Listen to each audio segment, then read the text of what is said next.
not in the group of death, which is one of the main reasons I'm watching out for this guy.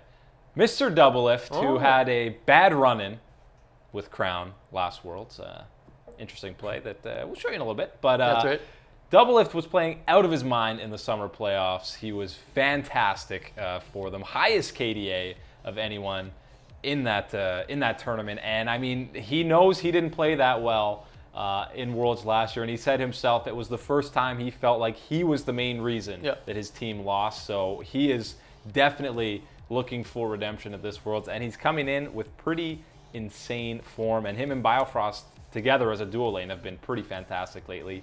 And they got about as easy a group as they could. Yeah, I mean, they couldn't ask for much more with the Flash Wolves in that group as the one pool, and then the Misfits as well, being the other second pool team. But, I mean, he's been around forever. First to 1,000 regular season kills in the NALCS. 10 pentakills is the most in competitive League of Legends. So he does have a flair for making these big plays. And, I mean, this is one of them against Samsung last year, where he did kind of pop off on his patented Lucian at the time, which might not be an option this year around, but I mean, Doublelift, always a guy to watch on the international stage, and he usually has some good trash talk as well. Oh yeah, the post-game, pre-game interviews, anything like that is what you want to see. And yeah, he has these moments where he's amazing, and then obviously we know how this play ends. Kind of a... Got him. Not ideal. But I mean, it was plays like that, and there were a couple games against RNG last Worlds where he died with his flash up, dying to some Alistair combos from Mata, who's not at the tournament, by the way. Shout outs to pour some water out for KT. That's right. But yeah, Doublelift, I mean, he's coming in such great form, and he might be thinking this is his last Worlds. I mean, he's been talking about retiring. I know he's took that split off for streaming and then was like, all right, I need this competitive stuff back. So maybe he'll be sticking around. But I mean, this is the first time TSM's coming back with the exact same roster. This is what they've been working towards all year. They've been working so hard. At times, like the NALCS has basically taken a backseat because they've been just trying other comps that maybe they're not so comfortable with, just to show that they'll have diversity for Worlds. And now it's just time to show it. So I'm excited to see. And I mean, in that playoffs, Doublelift and Biofrost looked the best that I think I've ever seen that duo perform. They were fantastic, taking over game after game. So right now, I think the bot lane particularly is at the peak of their play, so that's definitely something to watch out for. And Doublelift, I mean, so much Worlds experience. It's his 5th championship, if you include Season 1 with Epic Gamer, which you might not. But back when he was playing Blitzcrank, with the best of them. Season 2, CLG, and then he came back in Season 5, 6, and now Season 7. So, I mean, he's always on that world stage, unless it's CLG is grabbing the bit. You can't forget he was on the analyst desk as well. That is true. CLG didn't make it. So that is true. He's always at Worlds. Guy you're looking towards is no stranger to the World Championships. He's got a couple silver medals.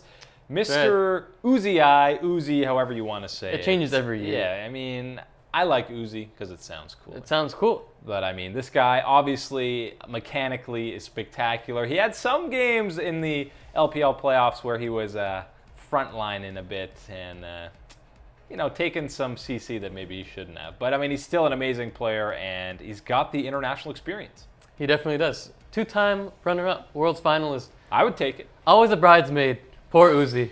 Get married, buddy. We need you to get married. Yeah. It might not be this year. You got some tough competition. But yeah, he's one of the reasons why RNG is always such a dangerous team, because Uzi has the power to take over. And I know in the past that was usually on a champion like Vayne or whatever, those hyper carries. But I mean, you still have that option on things like Kog'Maw, on Twitch. So he's still extremely dangerous, one of the most aggressive, mechanically gifted AD carries of all time and at this tournament. So definitely got to watch out for. But he also has the negative side where if you tilt him, if you camp him, he probably will get emotional and start, you know, not playing to his best. But here's one of the things that he can do on this Varus, something you don't really expect to be incredibly aggressive on. He's eventually going to flash forward and pick up a couple kills, giving up his life for it. So you never know what to expect from Uzi, which is why he's so dangerous and someone that I personally love to watch on a world stage. Yeah, and I think basically how he plays, it's kind of going to showcase how RNG does. You know they're going to play aggressively. They're either going to come out on top and kind of steamroll some of these games or get way too over-aggressive. That actually is a word. It is. 2 words together. And just kind of fall apart. I think if that bot lane, we'll see how aggressive they actually are within laning. I think the teams in their group are not going to lose 2v2 or anything like that. I think, I mean, a team like G2, just throw Trick down there if you know they're going to be playing hyper aggressive like that, and it's pretty much free kills. So it's going to be very interesting to see if RNG has a bit of a slow start, how much that impacts a guy like Uzi if he does bring out the tilt and kind of fall apart in some of those later games, because in that group there's not much leeway for dropping games or not playing at your best, because if you lose a game you should win, like you're pretty much out of that group. You're not getting out. Yeah. At the same time, I think there are some exploitable matchups there for RNG and their aggressive bot lane, because G2, not necessarily a team that likes to get off to a quick start. Same with Samsung. So if they get off to a quick start, sure, they could crash and burn, but they could also get a huge lead and just scale off that and snowball it to a victory. So a team like Samsung with Ruler and Core JJ, probably edge to RNG with that Uzi bot lane. And then the G2 matchup is something I'm really excited for, to see how they go up against Mithy and Sven.